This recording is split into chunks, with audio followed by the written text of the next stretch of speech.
Everyone, আসসালামু আলাইকুম। সবাই কেমন আছো? আজকে না একটা মজাদার রেসিপি নিয়ে এসেছি, বিয়ে বাড়ির মতো আলু বোখারার চাটনি। দেখো, তার জন্য আমি নিয়ে নিয়েছি 1 কাপ পরিমাণ, 2 কাপ পরিমাণ আলু বোখারা। এটা দেখো কত সুন্দর। তারপর এটাকে আমি পানি দিয়ে পরিষ্কার করে নেব। যেহেতু ময়লা থাকতে পারে আলু বোখারার গায়ে, আমি ধুয়ে নিচ্ছি ভালো করে। তোমরা দেখেই বুঝতে পারছো। এই যে পানিটা এখন ফেলে দিচ্ছি।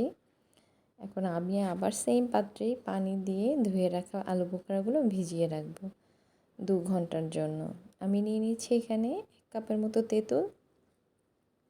তেঁতুলটাকে আমি পানি দিয়ে ভিজিয়ে রাখবো সফট হয়ে যাওয়ার জন্য। আমাদের এখানে তেঁতুলগুলো এরকমই হয়, প্যাকেট করা থাকে। দেখো, আলু বোখারা আর তেঁতুলটাকে আমি 2 ঘন্টার জন্য ভিজিয়ে রেখেছিলাম। এখন হাত দিয়ে চটকে তেঁতুলটাকে আমি কাঁধ বের করে নিয়েছি। একটা ফ্রাই প্যান নিয়ে তাতে আমি 4-5-6টা শুকনো মরিচ দিয়ে টেলে নিচ্ছি। আমরা কিন্তু এগুলোকে বেশি ভাজবো না, একটু জাস্ট মুচমুচে হয়ে আসলে নামিয়ে নেব। দিয়ে দিচ্ছি 2 টেবিল চামচ পাঁচফোড়ন। তোমরা সবাই নিশ্চয়ই পাঁচফোড়নটাকে চেনো। 2 টেবিল চামচ পাঁচফোড়ন আর হচ্ছে 5-6টা শুকনো মরিচ। যে যেমন ঝাল খেতে চাও ঠিক সেই পরিমাণে মরিচ নেবে। আমার কাছে যেহেতু 2 কাপ আলু বোখারা, তাই এতটুকুনি আমার কাছে যথেষ্ট মনে হয়েছে।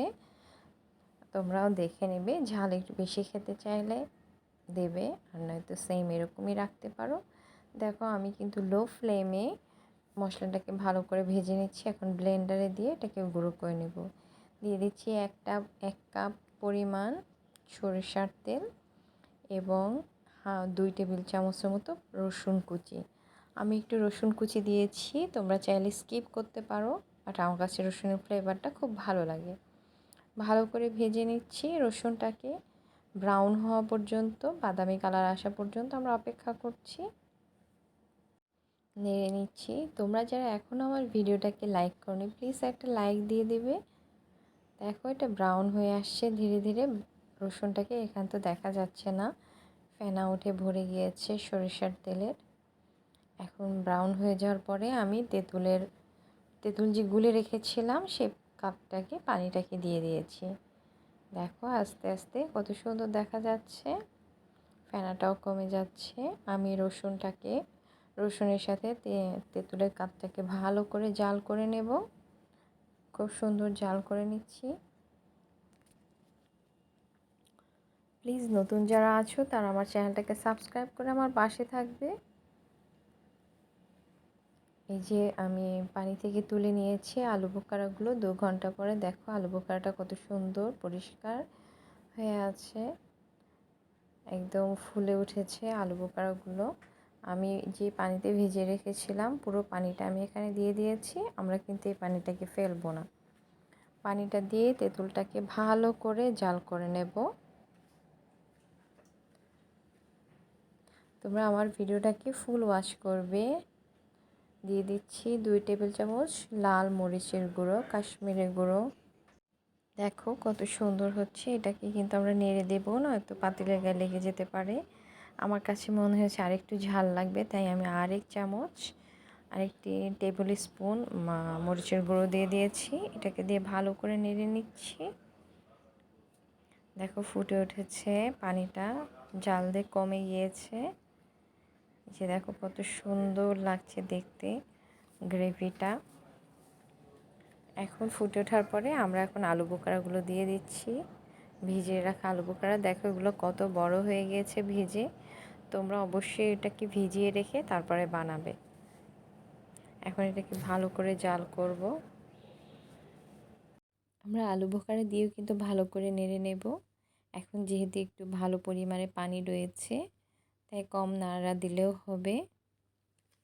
দেখো কত সুন্দর লাগছে দেখতে। যারা নতুন আছো অবশ্যই আমার চ্যানেলটিকে সাবস্ক্রাইব করবে, ফুল ভিডিও ওয়াচ করবে, না তো তোমরা দেখতে ভুলে যাবে আমি কখন কি ইউজ করেছি। আমি এখানে দিয়ে দিচ্ছি চিনি 2 টেবিল চামচ বড় বড়।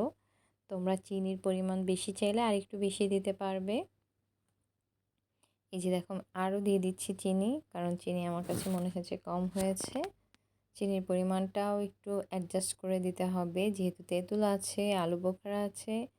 চিনিটা একটু বেশিই লাগবে, বেশি দিতে হবে, নয়তো বিয়েবাড়ির সেই যে স্বাদ ফ্লেভার সেটা কিন্তু কিছুতেই আসবে না এখানে। এই যে দেখো আমি আবার দিচ্ছি, এখন দিয়ে দিচ্ছি যে গুঁড়ো করে রাখা পাঁচফোড়ন আর মরিচের গুঁড়োটা, সেটাকে দিয়ে দিয়েছি এখানে 2 টেবিল চামচ। আমার এতে কিন্তু অনেক সুন্দর একটা ঘ্রাণ আসছে। অবশ্যই তোমরা বাড়িতে এভাবে আলু বোখারার চাটনি ট্রাই করবে।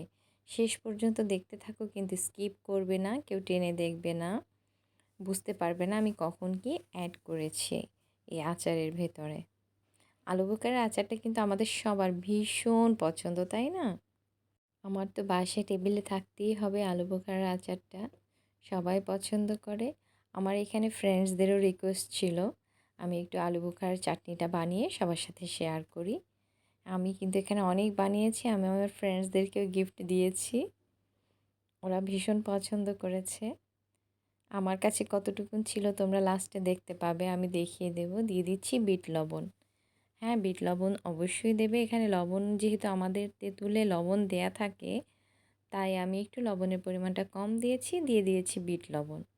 তোমরা লবণের পরিমাণটা তোমাদের স্বাদ মতো দেবে, সবার তেঁতুলে তো আর লবণ দেয়া থাকে না বাংলাদেশের, তাই আমি লবণটা কম দিয়েছি, বিট লবণ দিয়েছি। বিট লবণে একটা সুন্দর ফ্লেভার আসে, স্বাদটাকে অনেক দূর অনেক গুণে বাড়িয়ে দেয়। এবার দিয়ে দিচ্ছি আবার আরেকটু পরিমাণে আমি বিট লবণ দিয়েছি,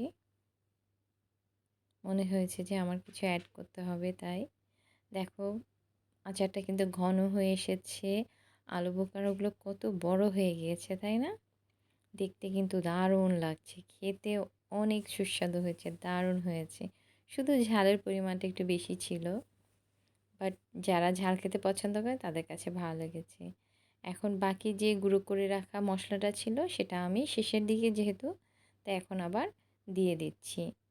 তোমরা নোটিফিকেশন বাটনটি অন করে রাখবে, বেল আইকনটি, নতুন রেসিপি আসার সাথে সাথে যাতে তোমরা ছুটে চলে আসতে পারো আমার ভিডিও দেখতে। দিয়ে দিচ্ছি সিরকা 2 টেবিল চামচ।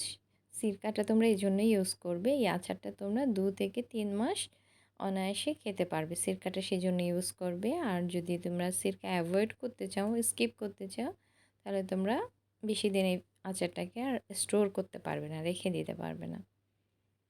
এই জন্য সিরকাটা ব্যবহার করা অত্যন্ত জরুরি, অবশ্যই এটা ইউজ করবে। দেখো আচারটা দেখতে কত সুন্দর হয়েছে, উপরে তেল ভেসে উঠেছে, আমি কিন্তু খুব কম পরিমাণেই তেল দিয়েছি এখানে। দেখো কত দারুণ লাগছে, আমি তো একদম মাউথ ওয়াটারিং হয়ে গিয়েছে আমার কথা বলতে বলতে। আচারটা দেখবো না খাবো না বলবো সেটা বুঝতেই আমার খুবই সমস্যা হচ্ছিল। দেখো আচারটা একদম হয়ে গিয়েছে ডান। তোমরাও বাড়িতে এরকম রেস্টুরেন্টের স্টাইলের বিয়েবাড়ির স্বাদের আলু বোখারার চাটনি বানাতে পারবে, ফ্যামিলি ফ্রেন্ডসদের সাথে শেয়ার করবে। এখন দেখো আমার জন্য কতটুকুন বাকি রইলো।